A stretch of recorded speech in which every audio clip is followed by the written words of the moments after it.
We have therefore made the assessment that COVID-19 can be characterized as a pandemic. Pandemi COVID-19 yang terjadi di Indonesia menyebabkan pemerintah menerapkan kebijakan pembatasan sosial berskala besar atau PSBB di beberapa daerah. Kebijakan tersebut mengubah aktivitas sosial ekonomi masyarakat seperti transportasi terbatas, pusat perbelanjaan, tempat rekreasi atau pariwisata ditutup. Keadaan ini berdampak luas terhadap kondisi sosial ekonomi masyarakat termasuk keberlangsungan pekerjaan dan menurunnya pendapatan pekerja. Pada fase awal International Labour Organization atau ILO memperkirakan bahwa sekitar 25 juta pekerjaan di dunia dapat hilang disebabkan karena pandemi COVID-19. Selanjutnya, pada kuartal kedua tahun 2020, ILO memprediksi jam kerja seluruh pekerja akan menurun 10,5% atau setara dengan 305 pekerja penuh waktu dengan asumsi kerja penuh waktu adalah 48 jam per minggu. Pandemi ini juga menyebabkan 15,6% pekerja di Indonesia terkena PHK, bahkan 13,8%-nya tidak mendapatkan pesangon. Saya juga mengingatkan kepada semua pihak agar PPKM darurat ini tidak dimanfaatkan untuk memperburuk atau menambah masalah ketenagakerjaan. Saya minta semua pihak mengupayakan agar dalam situasi seperti ini tidak terjadi pemutusan hubungan kerja. Menurut data yang diolah oleh Databox yang bersumber dari Kementerian Tenaga Kerja yang dilansir pada November 2020, menunjukkan bahwa sektor pekerjaan yang banyak melakukan PHK pada masa pandemi COVID-19 lebih pada bidang jasa, yaitu agen dan perantara penjualan sebanyak 10,1%, pengemudi mobil dan sepeda motor sebanyak 7,3%, buruh pertambangan dan konstruksi sebanyak 6,7%, perkantoran umum sebanyak 6,7%, teknisi ilmu kimia dan fisika sebanyak 5,6%, tenaga kebersihan dan juru bantu rumah tangga hotel dan kantor sebanyak 5,1%. Pandemi ini juga mengakibatkan banyak kerugian. Oleh karena itu, masyarakat perlu mencari strategi baru dengan memanfaatkan teknologi dan mencari peluang kerja baru, namun tetap memperhatikan protokol kesehatan. Dampak yang disebabkan karena adanya pemutusan hubungan kerja secara sepihak di masa pandemi saat ini meningkatkan angka kemiskinan dan pengangguran di Indonesia.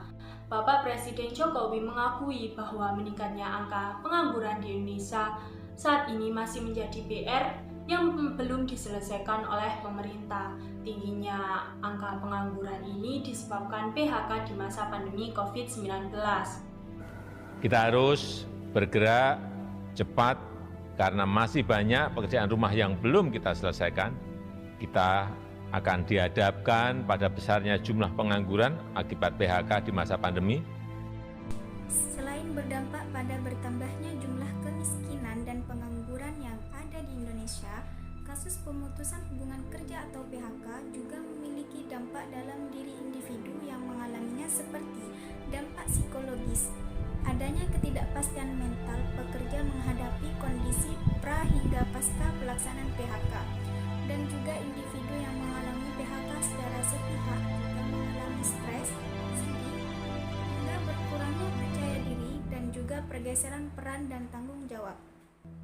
Pekerja yang memiliki tuntutan hidup yang memang cukup tinggi, misalnya dia sebagai kepala rumah tangga yang harus memenuhi banyak kebutuhan rumah tangga dari istri dan anak-anaknya, uang sekolah, uang mana sebagainya, itu mereka lah yang paling stres menghadapi kehilangan pekerjaan ini.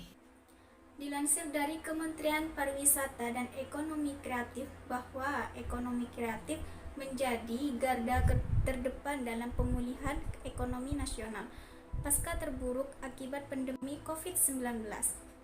Ekonomi kreatif di Indonesia terus berjuang menjadi garda terdepan mengambil bagian dalam momentum kebangkitan nasional.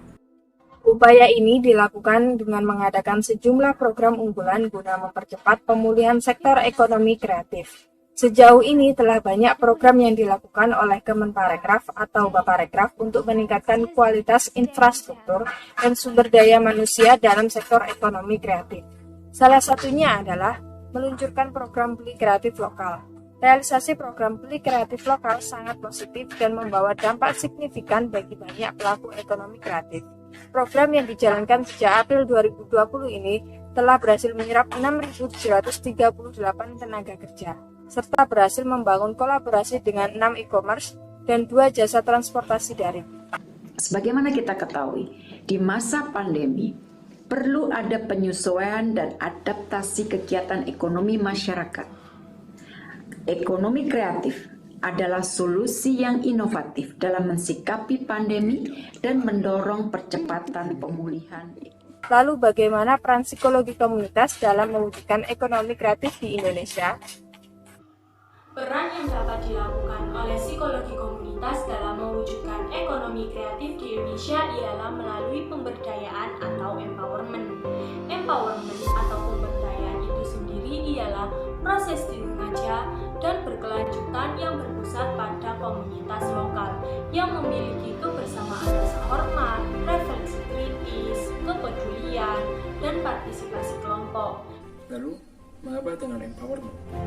Dalam sebuah penelitian yang dilakukan oleh Universitas PGRI Semarang, di mana pemberdayaan atau empowerment sebagai strategi alternatif dalam pembangunan. Pemberdayaan banyak dibicarakan karena terkait dengan kemajuan dan perubahan bangsa ini ke depan. Apabila dikaitkan dengan skill masyarakat yang masih kurang, akan sangat menghambat pertumbuhan ekonomi itu sendiri. Sehingga, peran psikologi komunitas sebagai pemantik komunitas yang berada pada suatu daerah tertentu untuk menyertakan orang-orang yang merasa kurang memiliki power dalam suatu komunitas, khususnya dalam hal pekerjaan.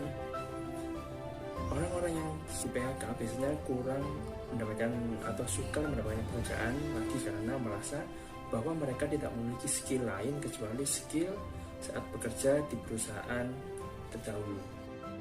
Pemberdayaan masyarakat adalah konsep pembangunan ekonomi yang merangkum nilai-nilai masyarakat untuk membangun paradigma baru dalam pembangunan yang bersifat people-centered, participatory, empowerment, and sustainable menurut Chambers 1995 dalam Munawar 2011.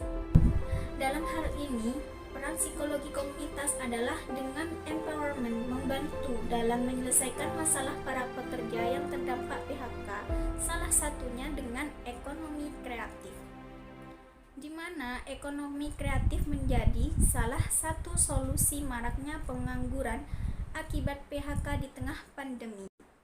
Upaya-upaya yang dapat dilakukan oleh psikologi komunitas agar masyarakat atau individu yang mengalami PHK secara sepihak yaitu dengan 3 cara.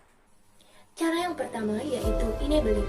Enabling adalah menciptakan suasana yang memungkinkan potensi masyarakat dapat berkembang.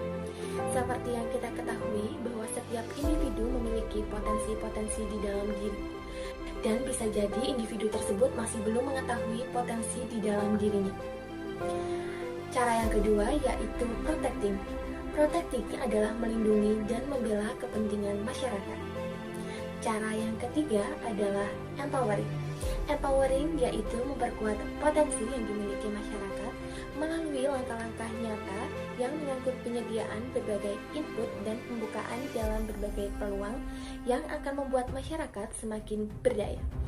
Upaya yang paling pokok dalam empowering adalah meningkatkan taraf pendidikan dan derajat kesehatan serta akses ke dalam sumber-sumber kemajuan ekonomi seperti modal, teknologi informasi, lapangan kerja, dan pasar, termasuk pembangunan sarana dan prasarana.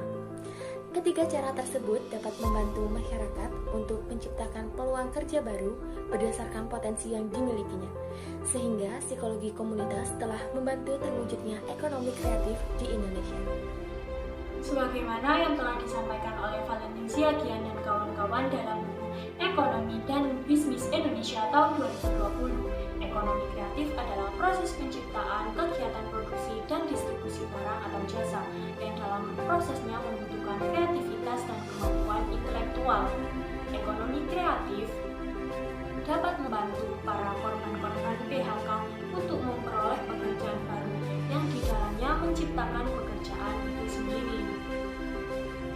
Dalam membangun kembali kesempatan kerja akibat kebijakan pembatasan sosial berskala besar atau PSBB yang terjadi karena pandemi COVID-19, dibutuhkannya peran komunitas dalam memberdayakan masyarakat agar masyarakat tidak lagi terpaku mencari pekerjaan setelah di PHK, tetapi dapat membuat lapangan pekerjaan sendiri. Peran komunitas dengan menggunakan pendekatan empowerment akan membantu masyarakat dalam mewujudkan ekonomi kreatif. Masyarakat akan mendapatkan pemberdayaan baru untuk dapat menemukan skill. Dengan adanya upaya empowerment atau pemberdayaan, diharapkan bisa menjadi comeback bagi masyarakat atau individu yang mengalami PHK di masa pandemi untuk mengembangkan potensi yang dimilikinya, sehingga dapat menciptakan lapangan kerja baru dan dapat menekan kembali angka pengangguran dan kemiskinan yang disebabkannya adanya pandemi COVID-19.